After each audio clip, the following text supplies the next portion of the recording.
ठाकुर जी अगर आपसे मिलना चाहेंगे तो सबसे पहले आपके स्वप्न में दर्शन होगा। बस करना यह है कि उस स्वप्न दर्शन का कहीं भी प्रचार मत कीजिएगा।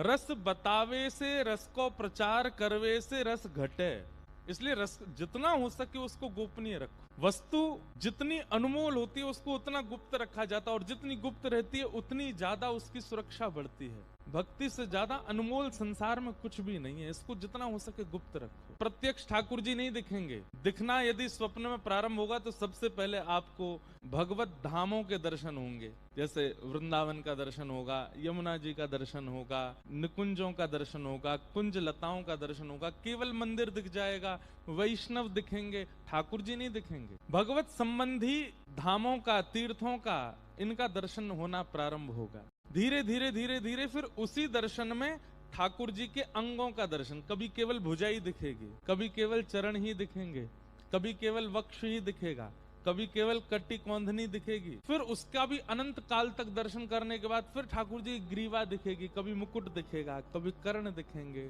कभी तिलक दिखेगा।